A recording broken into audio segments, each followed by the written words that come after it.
Welcome back to the Bible in 40 words. Our next word is the word wander, as in wandering around.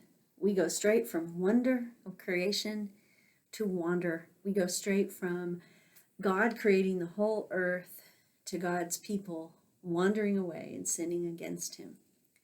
And so hopefully you read the first half of Genesis and now you're going to tackle the second half. But either way, try to read it as the great sweep of history. A lot of these stories, I'm sure, are very familiar to you, and you're used to hearing them on their own.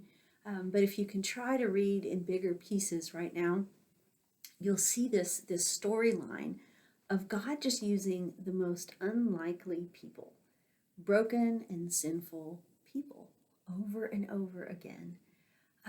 And so I talked to you last time about guiding questions. What does this say about God? And what does this say about us?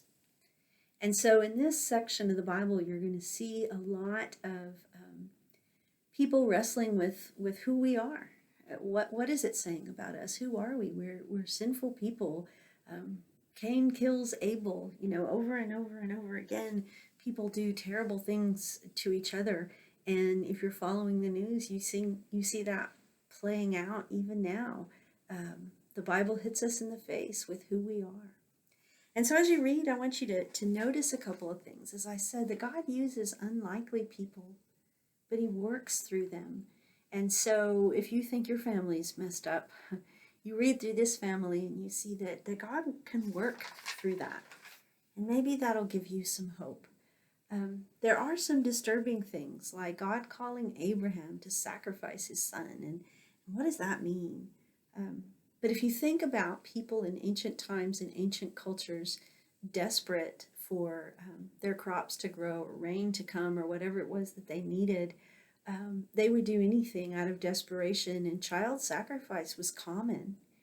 And so God used this one person, Abraham, this person who was listening to him, to break that cycle, to say definitively, this is not what I want. Because Abraham did what all the people around him would have done. Let me sacrifice my child to please my God.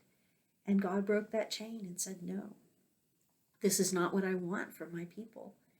And so we see God working through these people, working through broken humanity in the book of Genesis. You see God changing people's names. Abram to Abraham, and Sarai to Sarah, Jacob to Israel. And so even though we haven't come to the part about Jesus Christ, we get resurrection.